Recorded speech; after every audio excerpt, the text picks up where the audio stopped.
aussi, on aura notre vengeance. Pour une fois que l'équipe de France arrive à faire 3 passes de suite.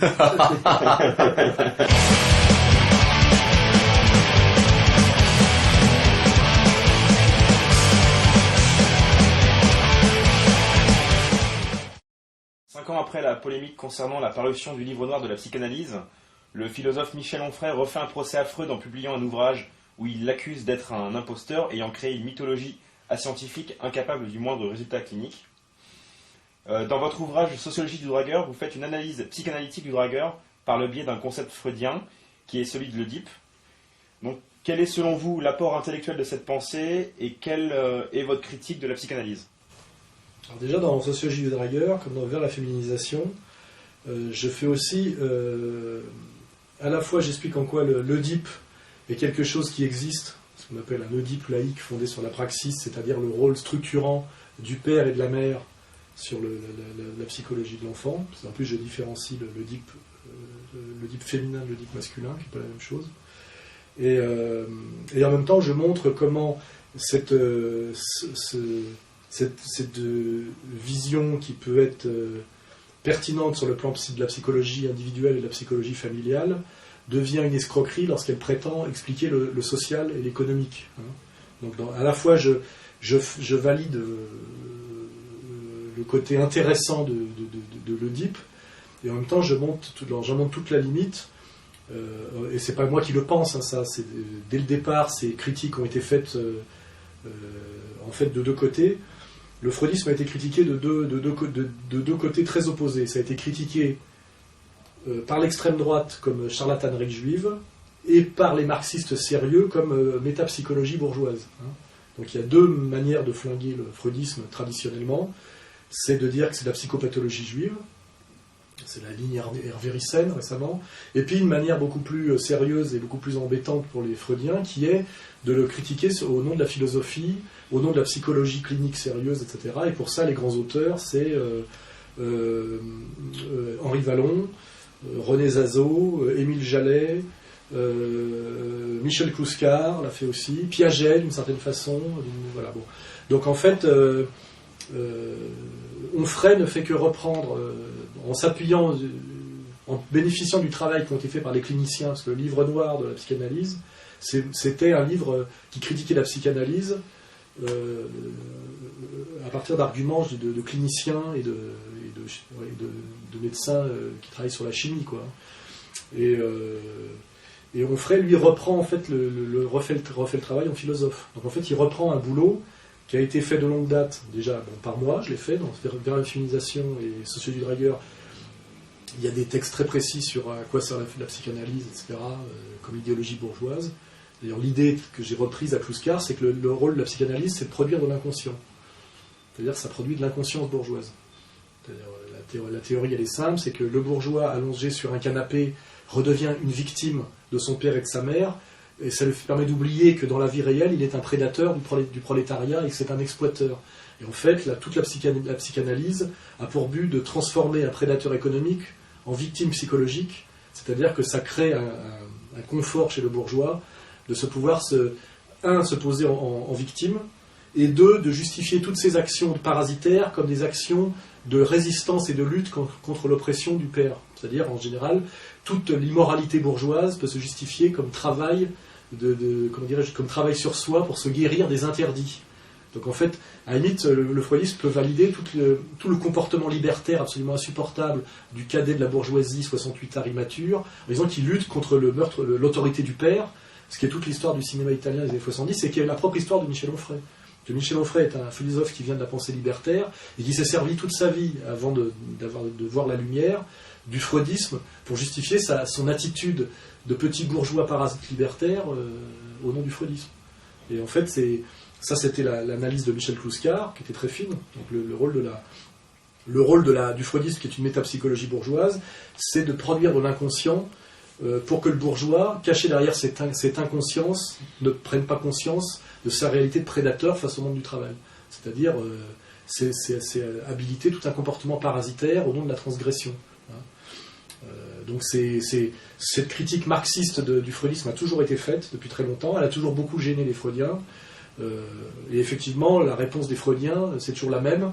C'est la même réponse qu'à l'extrême droite, c'est à la fin, la réduction ad litterum, on critique la psychanalyse, donc on est nazi, puisque les nazis critiquaient la psychanalyse.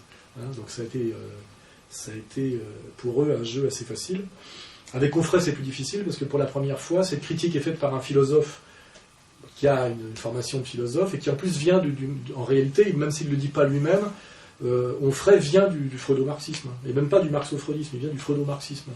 Il vient de la pensée libertaire, puisque avant, dans ses bouquins, il donnait comme conseil à ses élèves de se masturber en cours. Il faut voir le niveau, pour briser l'interdit, le totem, le père, etc. Faire que Onfray a redécouvert récemment la question sociale, ce qui est assez bizarre, qui était complètement éloigné de sa pensée avant, et en redécouvrant la question sociale et le sérieux des rapports de production et du primat de la production, il en est arrivé à critiquer Freud, qui était d'une certaine manière son fonds de commerce, même non su quelque part, hein, inconscient pendant très longtemps. Donc il y a quelque chose de l'ordre du meurtre du père chez Onfray. Ça serait intéressant de faire la psychanalyse du libertaire Onfray, se payant finalement, non pas Papa Freud, mais presque Tonton Freud, là, celui qui lui filait son argent de poche, quoi.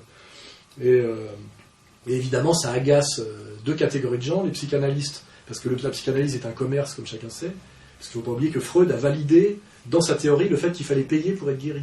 S'il n'avait pas inclus ça dans sa théorie, ça serait resté un débat d'universitaires. Hein. Ça s'est mis à décoller, à marcher jusqu'à New York et à Woody Allen, parce qu'il y a un énorme enjeu d'argent, parce qu'il faut payer pour être guéri. Hein. Ça gêne le psychanalyste, mais c'est une réalité. C'est que Freud a bien inclus ça dès le départ dans la théorie. Il a mis au cœur de la théorie que c'est l'acte de... Si on ne paye pas, on ne peut pas être guéri. C'est assez habile. Et donc, ouais, pour la première fois, Onfray, donc un mec de gauche, libertaire, se paye Freud. Après, les marxistes, l'extrême droite, les cliniciens, et ça agace effectivement parce que ça touche le commerce. Et puis évidemment, l'accusation qu'on fait contre Onfray, c'est traiter d'antisémite, parce que c'est quand même Madame Roudinesco. Moi, j'ai passé une soirée avec Madame Roudinesco. Ça tomberait sous le coup de la loi si je disais ce que j'en pense, mais quand à un moment donné, on peut penser effectivement qu'il y a des macros de la psychanalyse, ou des maquerelles de la psychanalyse. Hein, voilà, donc Onfray se fait traiter d'antisémite par les gardiens du temple, qui sont très souvent issus de la communauté, comme vous savez, ça aussi, il y a un lien, effectivement. Et ce qui est marrant, c'est qu'Onfray, au lieu de s'aplatir et de se prosterner en disant « Pardonnez-moi, mais non, jamais, gna gna gna », il dit « Oui, c'est vrai, je ne suis qu'un pauvre goy de province ». Pour la première fois, il ose se positionner comme, effectivement, goy, quoi, je veux dire, qui se fait châtier par les élus. Donc ça, c'est presque la dimension la plus courageuse de son travail, parce que tout le reste, ça a déjà été fait par les autres, mais c'est que quand il se fait traiter d'antisémite, il ose dire effectivement je ne suis qu'un pauvre goy. Ce qui est quand même là aussi la première fois qu'un mec issu de la gauche libertaire ose répondre à une accusation d'antisémitisme en revendiquant son statut de goy, c'est-à-dire de chèvre, de gentil, d'une certaine manière de sous-homme, quoi, qui n'a pas droit au chapitre et qui n'a pas le droit de donner son avis sur quelque chose qui est réservé non pas aux initiés et plus qu'aux initiés, mais aux élus. Parce que c'est ça que les autres lui rappellent, c'est que la psychanalyse, c'est aussi une spécialité réservée aux élus, au niveau critique. Les trois piliers de la modernité sont censés être le marxisme, le freudisme et la relativité. Et on dit toujours qu'on est dans le siècle juif, même si c'est le siècle d'avant, puisque les trois maîtres à penser de la modernité étaient trois juifs, Marx, Freud et Einstein. Alors ça commence à se casser la gueule, puisque Marx est très attaqué sur les résultats que ça a donné avec le socialisme réel, sans compter que les érudits savent que Marx est un antisémite notoire, il suffit de relire la question juive, c'est sans ambiguïté.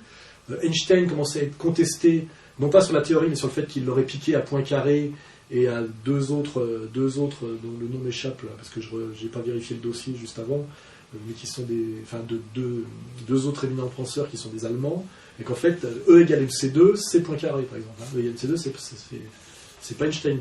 Donc le deuxième pilier de la relativité est attaqué sur le fait que, en fait, Einstein, qui n'avait rien produit théoriquement, qui pouvait prouver qu'il était sur ce chemin de découverte, qui a pondu cette théorie ex nihilo du jour au lendemain, alors que son boulot était de lire les découvertes des autres pour les recenser en tant que journaliste dans une revue spécialisée.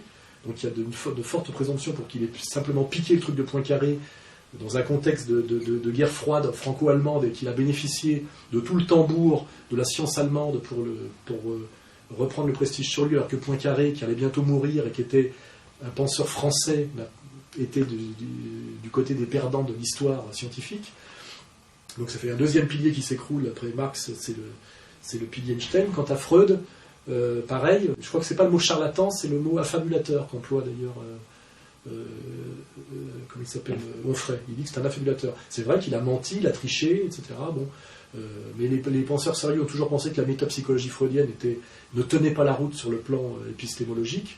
Et notamment, alors, quand l'Oedipe, c'est intéressant, ça fonctionne à peu près, ça rejoint les théories d'Henri Vallon en simplifié et en dirant au plus grand public. C'est pour ça que ça a marché d'ailleurs, parce que ça parle de cul, la bourgeoisie adore ça, et que c'est très grand public, alors que Vallon, c'est infiniment plus dur à lire.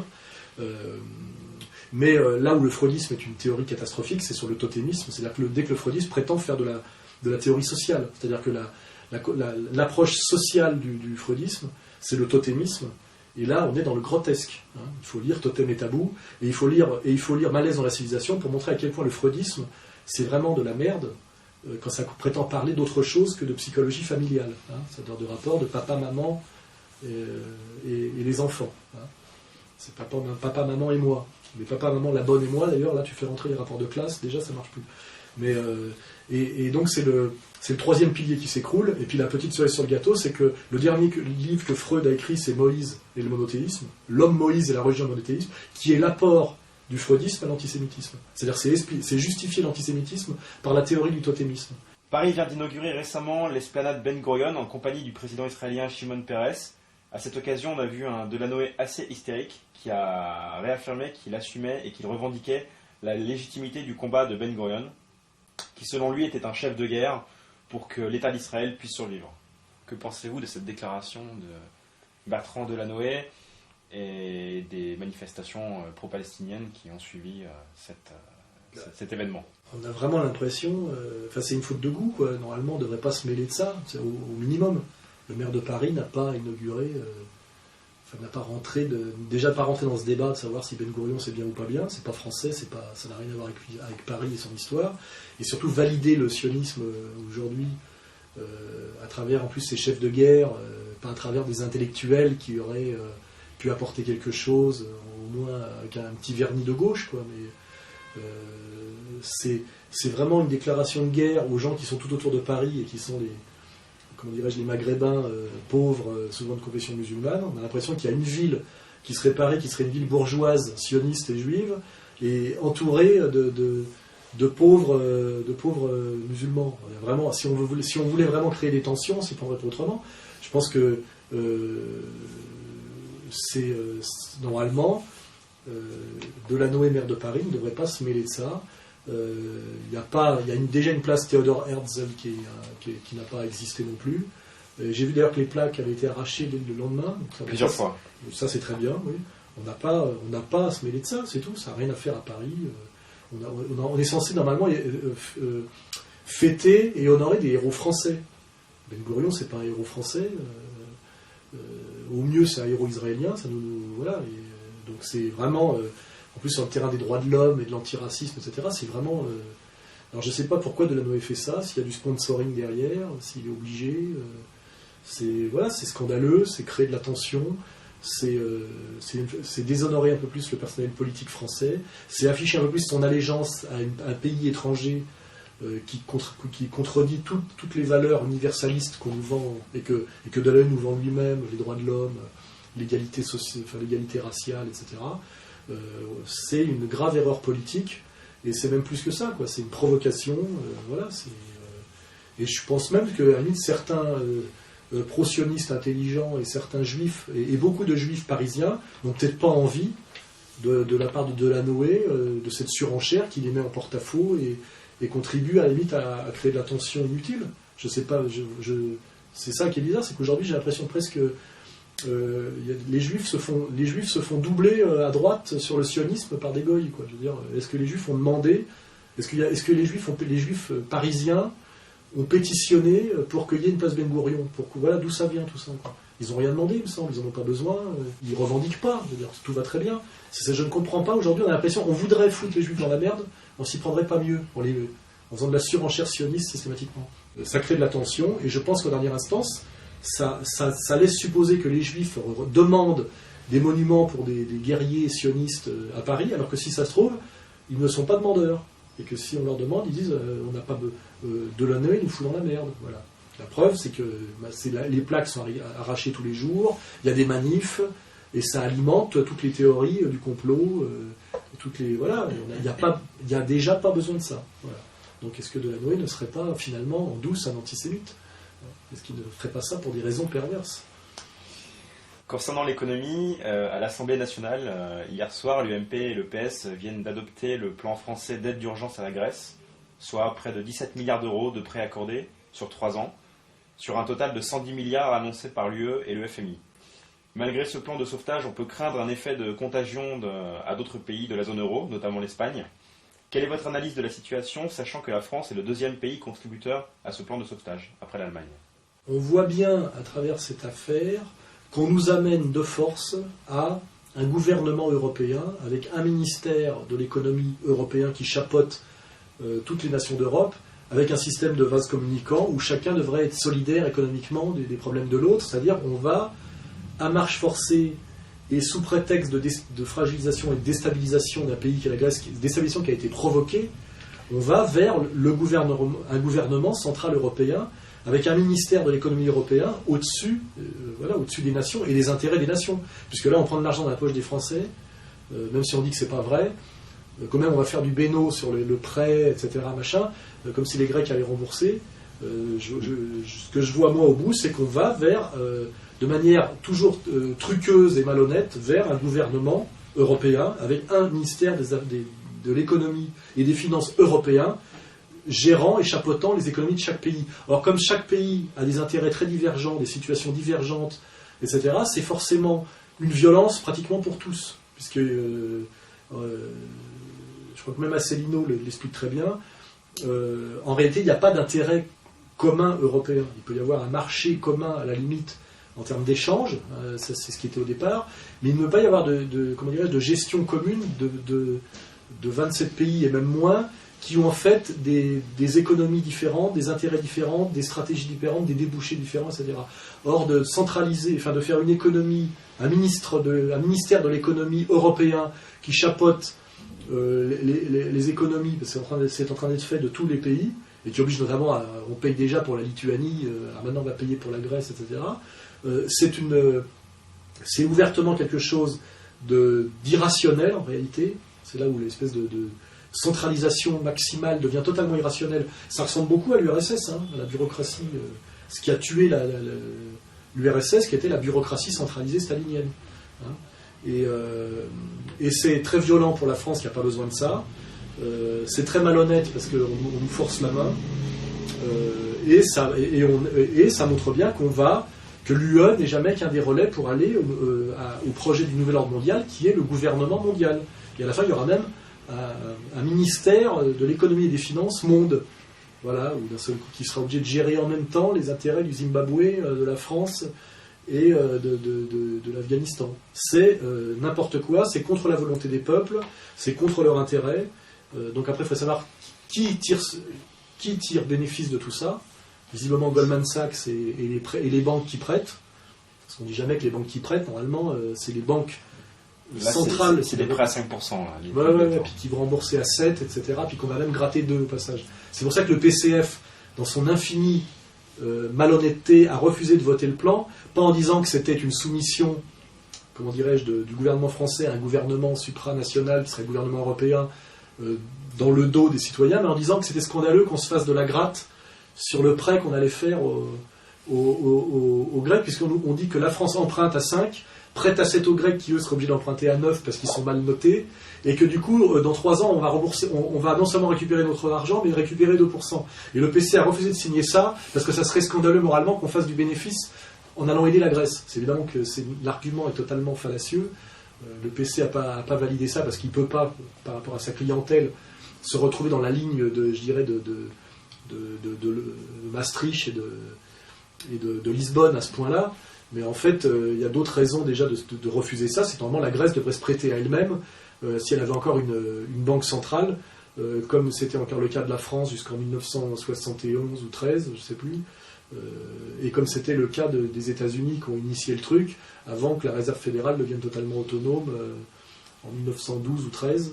Voilà. C'est ça la vraie question, c'est que normalement, une fois de plus, il y a une dette très forte parce qu'on emprunte sur le marché de l'argent à des banques qui prêtent à taux de l'argent qui n'existe pas et qu'elles fabriquent de manière complètement scriptuaire. Et la vraie escroquerie est là, c'est-à-dire qu'on est dans un racket généralisé des banques sur l'ensemble des peuples européens. Et là, aujourd'hui, l'arnaque qu'a monté Goldman Sachs en Grèce, ça veut dire, en gros, c'est quand même à la France, solidairement, de payer. C'est-à-dire que, voilà, on aggrave la centralisation des pouvoirs pour aller vers le gouvernement monde et la soumission des peuples sous ce gouvernement à la puissance globale de la banque, qui est, comme chacun sait quand on étudie la théorie de l'argent-dette et la manière dont ça fonctionne, à une pure prédation.